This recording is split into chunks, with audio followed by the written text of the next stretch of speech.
Livraria Cultura, em parceria com a Petit Editora, em parceria com a Rádio Boa Nova, em parceria agora, parceria nova, com a TV Mundi, parceria com o jornaldosespíritos.com, apresenta mais um ciclo, dentro do ciclo de palestras, Ler Faz Bem à Alma, mais uma palestra, hoje, na verdade, um bate-papo em família sobre a mediunidade, sobre a psicografia e focalizando um livro em especial, Horizonte das Cotovias, uma obra mediúnica psicografada pela nossa querida Gilvanise Balbino Pereira, médium que se dedica à psicografia há longos anos, ela que recebeu vários romances de sucesso e que está à frente de uma casa espírita, Lar de Henrique, ao qual ela vai se referir também. Ela que faz palestras, que se apresenta em outras casas espíritas e que está aqui na noite de hoje, passando o seu testemunho, a sua dedicação à causa da divulgação do espiritismo. Nós vamos pedir nesse instante, mais uma vez, uma salva de palmas para Gilvanise, acolhendo-a carinhosamente. Bom, boa noite a todos. Agradeço a vocês pela paciência, pelo carinho de estarem aqui, alguns rostos muito conhecidos e muito queridos, algumas pessoas que eu estou conhecendo hoje, e falar desse conjunto de livros, porque falar do Horizonte das Cotovias é falar de cristianismo. E cristianismo, Ferdinando tem esse compromisso, que é o espírito que é o responsável por essa obra, pelo Lanternas do Tempo, que é um livro que resgata também o cristianismo primitivo. E ele vem trazendo nesse conjunto de obras que a editora Petit, ela teve, eu digo que realmente uma coragem, porque falar de Cristo tem que você ter muita coragem, muita força, e falar com uma expressão de carinho e de leveza. A editora Petit, ela realmente trouxe a Ferdinando a leveza desses livros que vem no Horizonte, no Lanterna, no Lágrimas do Sol, Cetros Partidos e nos Evangelhos Apócrifos, que é o Verdades que o Tempo Não Apaga.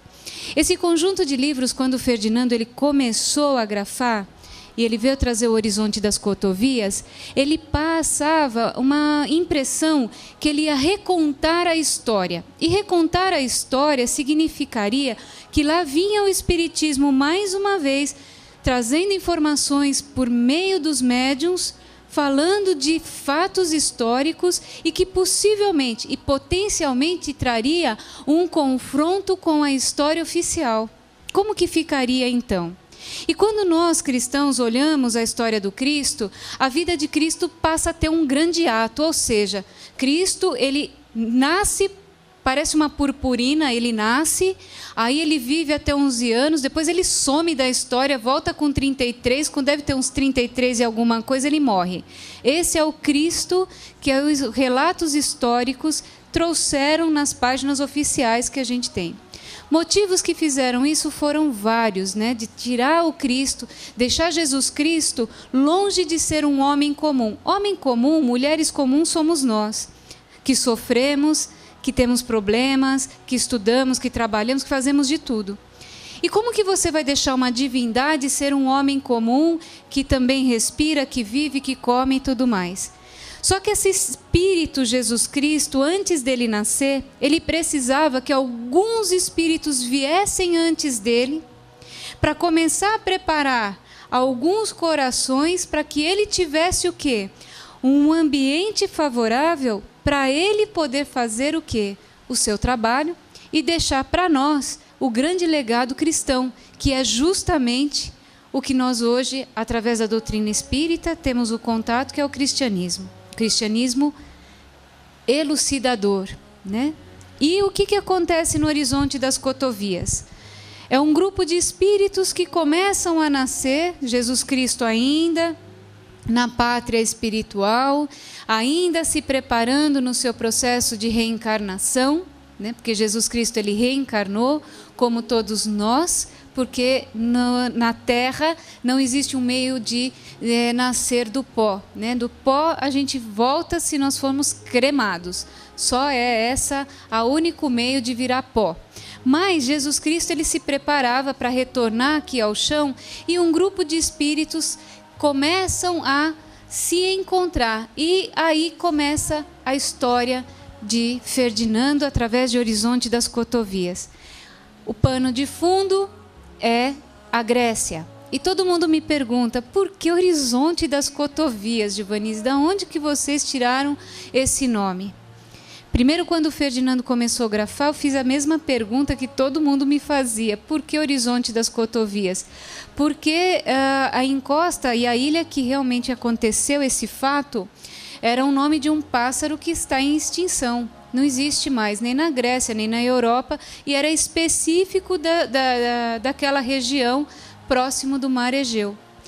E havia necessidade de dar realmente o nome ao livro, e ele escolheu, através de um outro espírito, um espírito que faz parte da equipe dele, chamado Pedro, um pássaro que todos nós aqui do Brasil, ou que fosse conhecido em alguns outros locais, para falar do Horizonte das Cotovias, porque quando as embarcações chegavam naquela região desses pescadores, eles vinham do mar, eles viam os pássaros esperando eles no mar, e por isso que eles chamavam o horizonte de um pássaro muito específico, que virou Horizonte das Cotovias, que tem uma lenda lindíssima, que foi retratado logo no início do livro.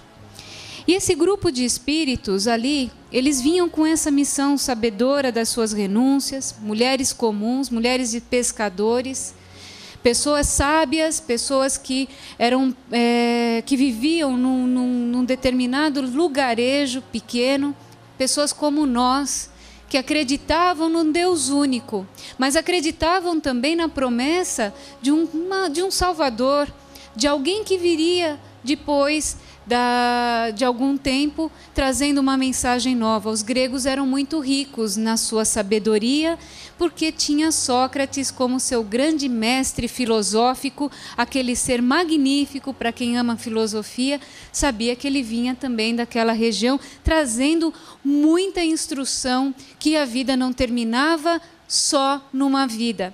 E esse grupo de espíritos, conhecedores de Sócrates, conhecedores de um certo nível de informações, apesar de viverem da pesca, eles eram muito requisitados, os gregos, para serem escravos aonde? No seio das famílias romanas. E é aí que começa o grande desafio do livro. Um lugar pacífico, sereno, onde as pessoas viviam uma vida pacata, mulheres renunciando por amor aos seus maridos, às suas vidas, amores verdadeiros, porque todo mundo me pergunta, mas Giovanise, você escreve tanto romance histórico, romance assim, será que, principalmente jovens, será que existe mesmo esse amor que só existe impresso nas páginas dos romances? Existe. É que hoje a nossa sociedade, ela ama por ocasião. Então, o amor por ocasião faz com que as pessoas escolham errado e muitas vezes se machuquem e se magoem. Mas os livros espíritas, eles são impressos de um amor muito verdadeiro. Amor com ferimentos, com dores, mas amores que sobreviveram não só uma vida, mas outras e muitas outras, porque pessoas deste livro apareceram nos demais e vêm aparecendo ao longo do tempo, ou nas mãos de Ferdinando, o autor, ou nas mãos do próprio Saul, ou de outros espíritos que grafam. Mas voltando ao livro, o que acontece de interessante? Existe na história romana uma família chamada Gracchus. A família Gracchus é uma família que existe, uma família muito forte na hierarquia romana, e eles simplesmente eram líderes de avanço, que os romanos chamam. Existiam líderes de controle, eu vou trazer para a nossa atualidade. Imagine vocês trabalhando numa empresa e você tem aqueles trabalhos que acontecem porque você tem que avançar, você tem que implantar, você tem que fazer. E tem aqueles outros líderes que são mais comedidos e que não avançam.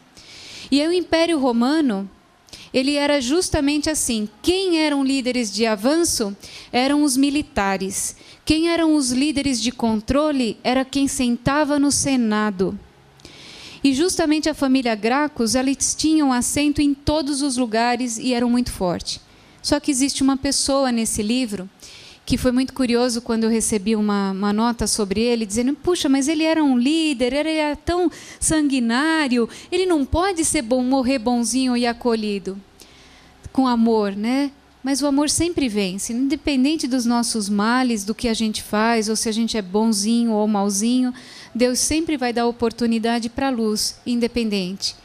E este ser, e este Gracchus que representa aqui, ele vai para essa ilha e lá ele encontra uma mulher, a qual ele quer que essa mulher grega seja a pajem de seu filho, que cuide dele e que o eduque, porque realmente os gregos tinham tudo para serem pessoas muito cultas, e ter alguém como um educador grego naquela oportunidade era como colocar uma boa formação na atualidade a um filho numa excelente universidade, seja no Brasil ou fora do Brasil. E é justamente esse homem que movimenta, através desse avanço do Império Romano, porque tem que avançar, porque as sociedades avançam no passado de uma forma sanguinária, hoje de uma forma com a informação. Uma informação boa, uma informação ruim, mas nós avançamos também da mesma forma como se avançavam os exércitos romanos.